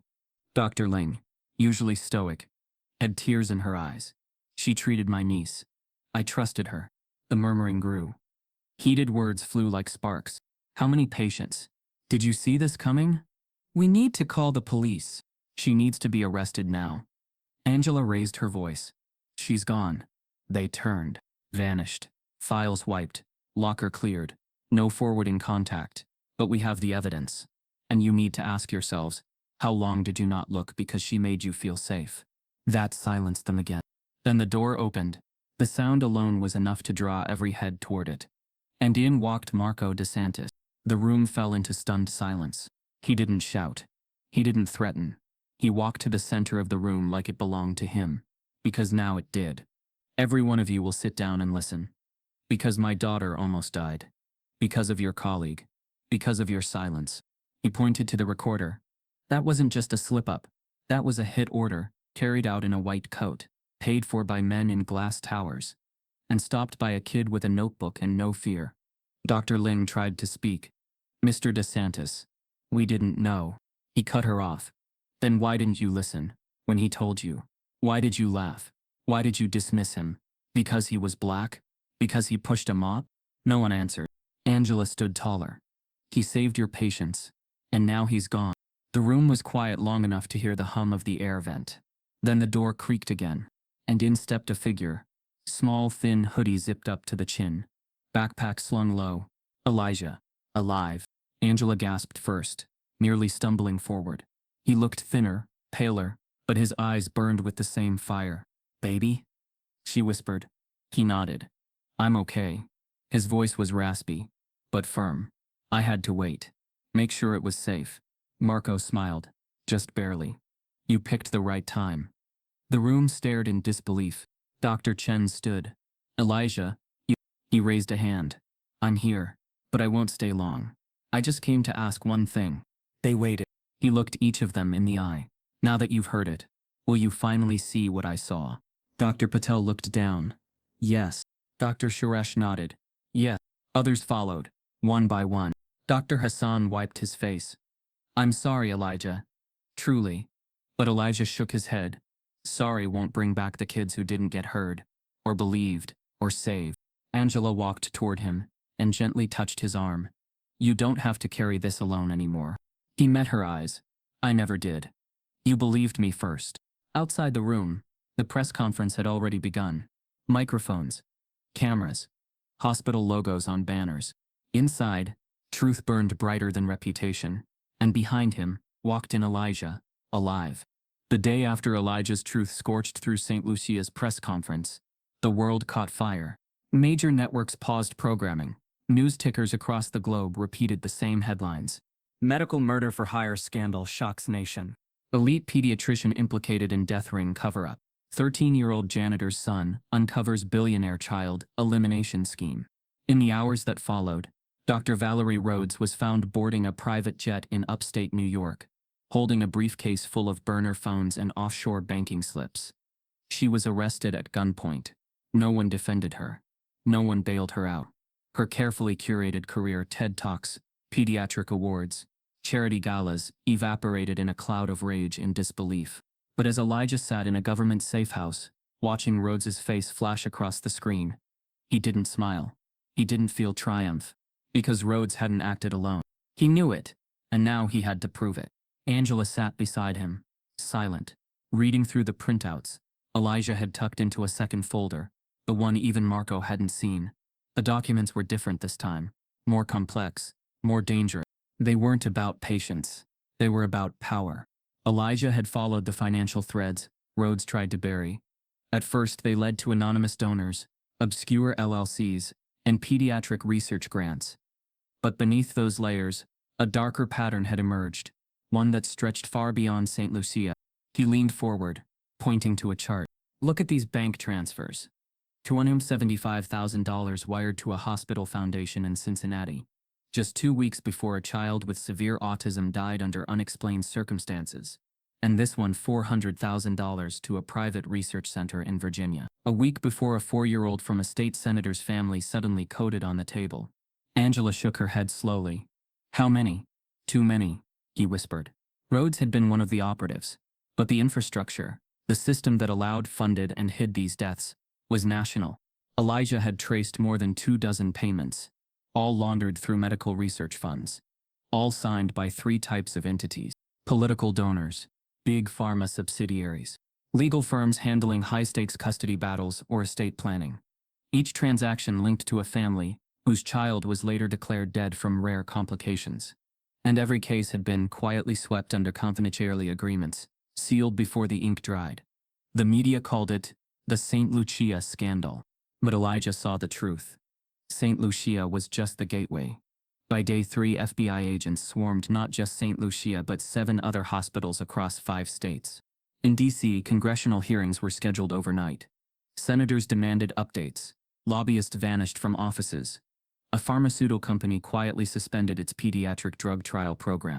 Rhodes' leaked interrogation revealed a chilling truth. We were approached by lawyers.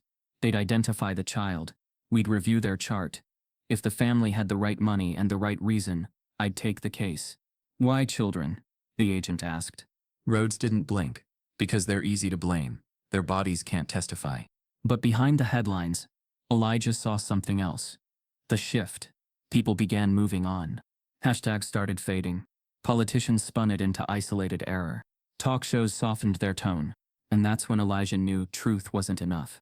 Not if the system could still hide, still shape the narrative, still pretend it was a one-time tragedy.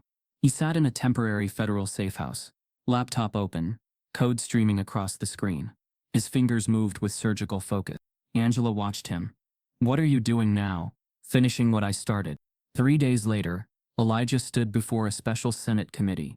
Cameras rolled. Reporters leaned in. He didn't wear a suit. He wore his janitor's badge. He pulled no punches. "I'm not here because I want to be. I'm here because no one else listened." A kid was dying. Doctors laughed. And people paid to make sure no one looked closer. He clicked the projector. Slide 1. Pediatric mortality bias in elite hospitals. Slide 2. Financial correlation between private donors and pediatric deaths. Slide 3.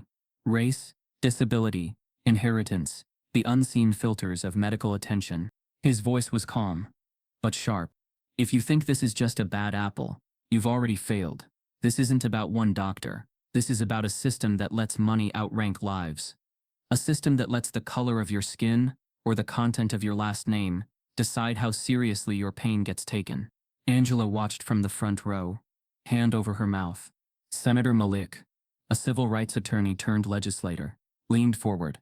"Mr. Bennett, are you proposing legislative reform?" "Yes," Elijah replied. "A nationwide policy change. Mandatory blind case reviews for all pediatric deaths. Digital audit trails. A protected alert system when treatment inconsistencies are flagged. And independent racial bias audits on all fatal diagnoses." Another senator scoffed. "That sounds expensive." Elijah didn't flinch. So is silence. So is burying a child who could have been saved. The room hushed. After the hearing, as reporters crowded outside, Elijah handed a sealed envelope to Dr. Chen. Inside was a draft proposal, titled, "The Bennett Protocol." News anchors caught fire again. This time not with scandal, but with solution. Teen prodigy proposes reform that could change pediatric medicine forever. Bennett Protocol gains White House support. From janitor's son to medical ethics architect. The White House released a statement. The Department of Health and Human Services endorsed the proposal. And yet, Elijah still didn't celebrate. Because one detail still haunted him. The night before the final hearing, he revisited Rhodes's data vault. Buried in an encrypted folder he hadn't cracked yet was a voice memo. Just 3 seconds long. He decoded it, played it once, and stopped breathing. "Confirm funding pipeline is secured. Next stage approved. S. Callahan." Dr. Stephen Callahan. The same man who laughed in his face. The one who mocked him for speaking up. The chief of pediatrics at St. Lucia. Rhodes wasn't just the executioner. Callahan was the pipeline. And for that he had a plan that would rewrite hospital protocol forever. The Washington evening sky glowed amber through the Senate's tall windows. As Elijah Bennett stood at a lectern, the weight of his country's future balanced in his hands. He wore a crisp white shirt, sleeves rolled, tie loosened. No white coat, no doctor's badge. But today he carried a different kind of authority. Behind him, the Senate Health Committee's chamber was packed. Legislators, medical leaders, civil rights advocates, press corps, and families whose children had vanished under unexplained circumstances. They had been brought here, not to accept apologies, but to witness transformation. Elijah cleared his throat, voice steady but alive. This is not simply a response to scandal. It's a blueprint for repair. He clicked the remote. The screen behind released his banner, the Bennett Protocol. He began to enumerate its pillars. Mandatory blind case reviews. In any pediatric death or near-fatality case, reviewers evaluate anonymized data, symptoms, lab values, treatment steps without patient identity or demographics. This reduces bias.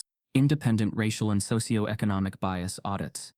Hospitals must submit fatal case diagnoses for regular audit by third-party panels that check for patterns correlating race, zip code, or wealth with misdiagnosis rates. Open-source diagnostic algorithms. Machine learning diagnostic platforms must be transparent. Hospitals adopting them must share their code or risk exclusion from federal funding. Whistleblower safeguards in medicine. Legal protections and anonymity for hospital cleaners, orderlies, students or staff who raise concerns about data anomalies, unusual prescriptions, or suppressed lab results. National Fatality Metadata Registry, a centralized public database of pediatric fatalities, with standardized coding and audit trails. No more buried files, sealed agreements, or institutional immunity. He paused, letting the audience absorb. In short, Elijah said, we don't need to believe every black boy with a mop. We need a system that can't ignore him. Applause rippled outward. Some rose in standing ovation. Others sat, stunned, reserved. But the energy was electric. Within 6 months, draft legislation based on the Bennett Protocol passed both houses of Congress. The president signed it with solemn phrases about justice, trust, and accountability. Medical associations nationwide pledged compliance. Major children's hospitals, under public pressure and funding incentives, adopted it. The transformation came faster than anyone expected. In Michigan, a toddler's rare cardiac anomaly was re-evaluated and saved thanks to blind reviews. The original diagnosing team had missed a subtle electrolyte imbalance. In Texas, a group of children of color whose symptoms had been repeatedly dismissed as psychosomatic got diagnoses corrected, lives stabilized. In Georgia, a rural hospital flagged an outlier in data, a case dismissed as viral meningitis, and detected a minuscule heavy metal exposure, treating it in time. Thousands of lives saved in the first year. Elijah's protocol was no longer a proposal. It was a movement. He traveled across states, speaking at medical schools, community centers, city council meetings. He met kids whose lives he'd impacted. He shook hands with skeptical surgeons, disadvantaged families, and journalists still remembering that 13-year-old with courage. In the background, Washington's new Medical Oversight Board, created under Bennett law, reviewed hospitals. Patterns once hidden began to emerge nationally. Institutional arrogance started bending under public pressure. Racism wasn't solved. Bias didn't evaporate. But arrogance lost its grip. Because institutions could no longer hide behind credentials when records and audits were publicly visible. Back in St. Lucia, the hospital reorganized entirely. Dr. Callahan was stripped of his role. New leadership was brought in under scrutiny. Archives were unlocked. Files once sealed were opened. Families once silenced were allowed to see records. The DeSantis case became a training module for new doctors. And Elijah was invited, not to watch, but to help. He consulted. He reviewed cases. He worked beside epidemiologists and policymakers. He used the very rooms where he once mopped floors to reshape practices. But even as change swept forward, Elijah never forgot the price. He carried scars, the nights hidden, the mocking voices, the arrogance that tried to silence him. He carried grief, the children who didn't survive, the truths still untold. One evening, in the same janitor's closet he'd once used as a command center, he met with Angela and Nurse Camille, now his allies in oversight. Angela looked tired, but proud. You gave a voice to so many. Elijah shook his head. I only gave them a way to be heard. Camille, looking at the reams of data, now streaming through public registries, said, they used to dismiss you because you wore a mop. Now they can't dismiss a system you built. Elijah nodded. The mop is gone, but the movement lives. 2 years after the scandal broke, Elijah stood in front of a global medethics summit in Geneva. His talk, when the system fails, let the people audit. He spoke of the Bennett Protocol's expansion beyond children, into elder care, emergency rooms, oncology diagnostics. He talked of data equity, community oversight, algorithmic transparency. Nations pledged similar reforms.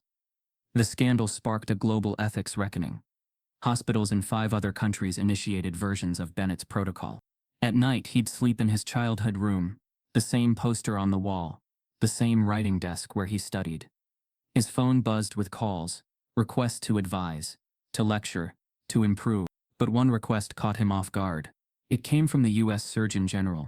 He wanted Elijah Bennett to lead a new federal oversight division, pediatric diagnostic accountability, ensuring no child in America ever again died because someone dismissed possibility. Elijah stared at the email.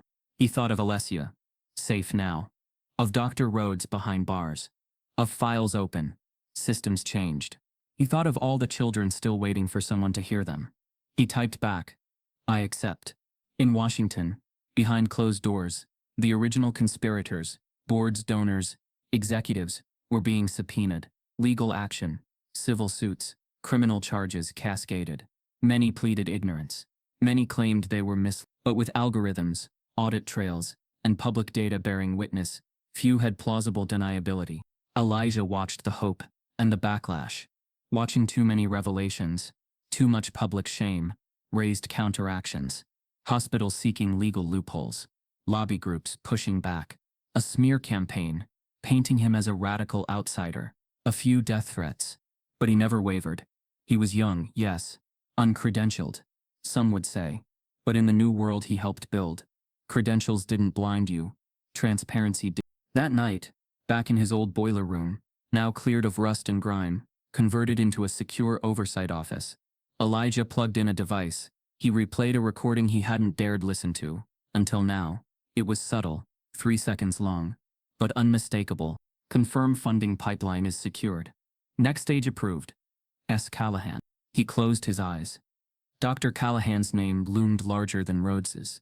Smiling softly, he typed a new plan. The Bennett protocol had rewritten medicine. Now he'd finish what he began. Because for every name exposed, there were more still hidden. But Elijah's final move would change thousands of lives forever. Elijah Bennett never craved the spotlight. In fact, at first, he refused it. After the storm that exposed Rhodes and the hidden network, media outlets clamored for interviews.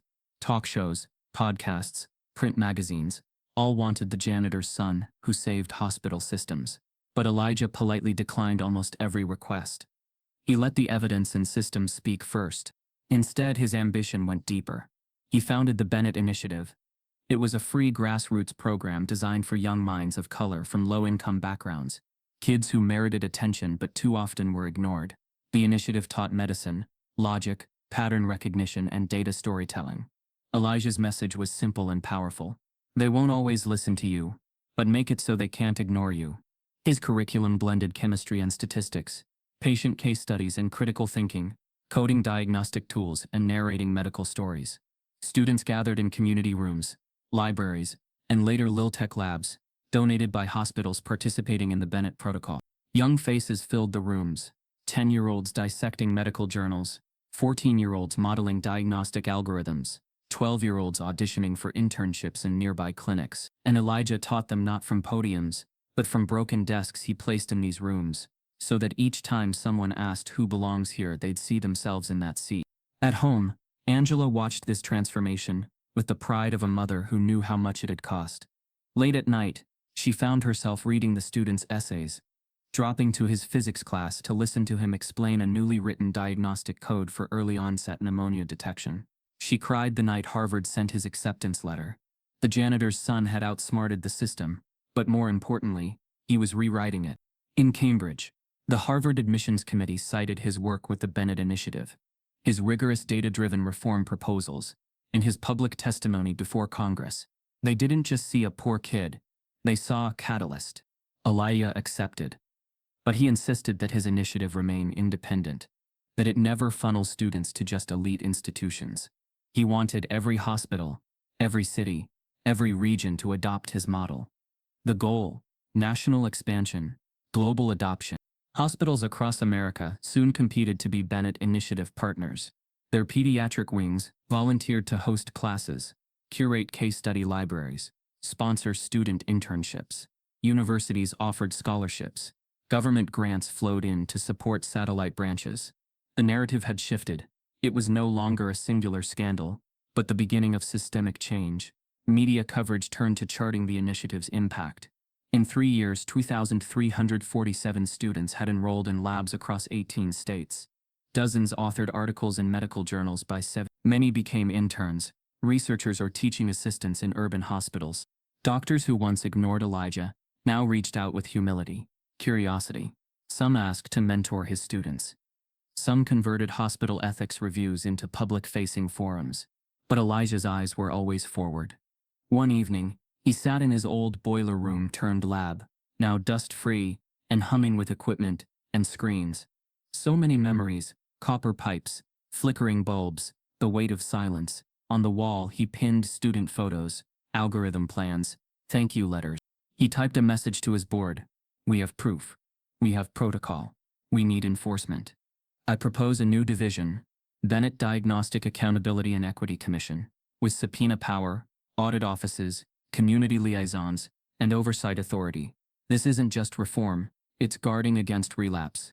They responded almost instantly with enthusiasm. The first proofs were drafted. He leaned back in his chair. In the hush, he could hear faint echoes, the beeping monitors of room 417, the hushed voices in janitor halls, the mocking sneer of Callahan. He dismissed them with a breath. Their legacy was finished. His mission had only begun. Months later, in a packed auditorium at Yale's School of Medicine, Elijah spoke at the Bennett Initiative's national gathering.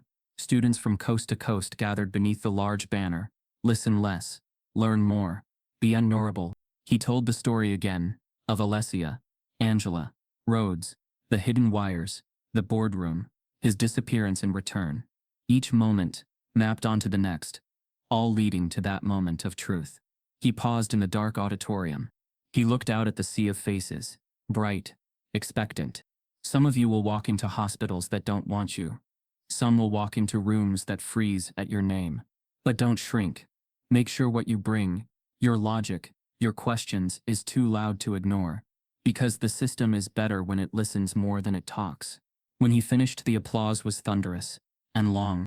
Backstage, after the standing ovation, Angela found him. She wrapped him in tears. "You've changed lives," she whispered.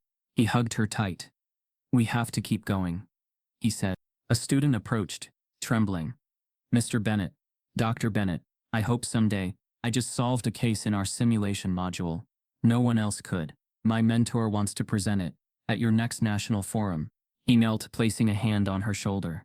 "Do it. I'll be there. And I'll listen."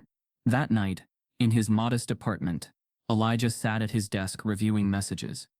One was from the Surgeon General.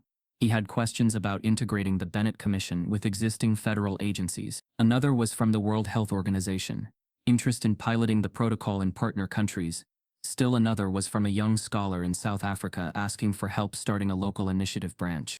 He typed short replies. "Yes. We'll make it happen. Send me your proposal. We'll be your partner." He paused when he saw one email, from Dr. Stephen Callahan. The same man who'd laughed in his face, told him to stick to cleaning. The subject line, "Working Group Invitation." He didn't open it right away. In the months that followed, the Bennett Commission launched. Field offices appeared in 5 states. Audit teams were deployed. Hospitals found themselves under public scrutiny in ways they had never experienced. For the first time, internal case data that had been sealed or redacted were opened for review. New wrongful death suits were filed. Medical boards revoked licenses. Some resisted. Some lobbied to defund the commission. Some tried to smear Elijah and his initiative as radical. But in response, his students marched outside hospital boards. They delivered testimony, data charts, demands. They wouldn't be ignored. In one of the earliest commissions, the Bennett team uncovered that a formerly celebrated pediatric program, once cleared by reviews, had a hidden death misattributed to sepsis for 3 little girls, over 5 years.